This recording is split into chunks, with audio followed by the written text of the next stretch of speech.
Divided among the nations of Malaysia, Indonesia and Brunei, Borneo supports at least 15,000 known species of plants. Home to 13 species of primates and 380 species of birds, the Borneo lowland forests are a hotspot of biodiversity.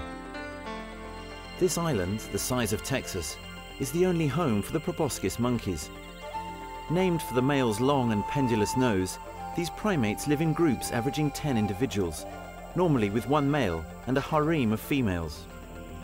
Closely associated with the waterways, the groups always return to the riverside at night. They have a very selective diet, feeding primarily on young shoots, young leaves, non-sweet fruits and seeds, and they can travel as far as 2 kilometers a day inland to find food. The biggest threat to these monkeys is the clearing and conversion of their habitat for the expansion of human habitation, agriculture and aquaculture, and logging. This has resulted in fragmentation of population along rivers and local extinction of remnant populations trapped in small forest fragments. Only 15.3% of the population is estimated to occur in protected forest reserves. An endangered species, the proboscis monkey is also protected by law in all regions on the island of Borneo. Restoration of fragmented forests is one of the main ways to ensure the survival of these primates. Appreciating this and the importance and value of biodiversity, as well as the proboscis monkey in Borneo, is agri-business group Wilmar International Limited. The challenge to Wilmar is finding a balance between addressing the global demand for palm oil while at the same time ensuring environmental protection. Wilmar is contributing towards the conservation of a large population of proboscis monkeys along the Sagama River. We are doing a project, a riparian project, in conjunction with the Sabah Forestry Department, where we are expanding our riparian area by an extra 30 meters beyond legal requirement to rehabilitate an area of over 382 hectares. In this riparian area, we are enriching the habitat with over 13 different species, where we've propagated from our own riparian area, as well as wildings and seedlings we've obtained from local community. It's an excellent example of how good environmental practices are brought in, at the same time cultivating oil palm and taking care of the requirements of wildlife. And these corridors may be small, but they play such a vital role in connectivity and establishment of corridors, reconnecting them to the other areas of high forest. It is so important for the Sabah government to maintain its policy on conservation, particularly in the management of oil palm, simply because oil palm is a vital component of the state's economy.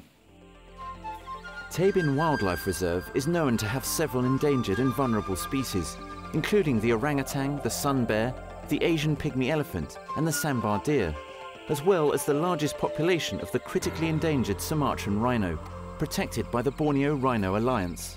Tabin Wildlife Reserve is special in relation to the critically endangered Sumatran rhinoceros. Tabin Wildlife Reserve is only one of 2 places in the whole of Borneo and in Malaysia where we think there's still a very small wild breeding population of the Bornean race of this rhino. Palm oil producers, particularly those with plantations directly around Tabin Wildlife Reserve, can help save this rhino from extinction in a number of ways. One obvious way is to help with funding. They can help beef up security against poachers and trappers, or they can help our staff in terms of logistics in the field. Contributing to the protection of the wildlife in this important reserve, Wilmar's Sabarmas plantation sets aside a 527-hectare area adjacent to the Tabin Wildlife Reserve to act as a buffer between Tabin's wildlife and the Sabarmas plantation. This area is protected by Sabarmas' 16 honorary wildlife wardens, fully empowered and authorized by the Wildlife Department.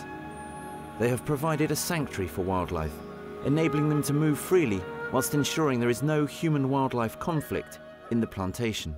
The honorary wildlife wardens were formed to control the poaching activities going in and around Tabin, and their role is to patrol the boundaries between Tabin and the plantation, as well as to do roadblocks on the town to catch potential poachers as well.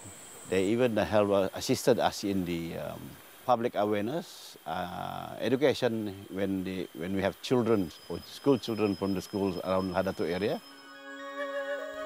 Whilst the situation in Borneo is challenging, there are conservation benefits that can be achieved by committed companies, and some of these companies, like Wilmar, have already begun efforts towards conserving valuable animal and plant habitats for the future. Wilmar's conservation initiatives extend to other parts of Borneo and beyond. Wilmar has a number of operations in Borneo, and therefore we have a commitment and a responsibility to help conserve the native wildlife. We have therefore developed a number of primate-specific conservation projects, including the riparian management project in Sabah to conserve the proboscis monkey, and we also have a conservation program for orangutans in central Kalimantan, based on the concept of running best management practices on an oil palm plantation.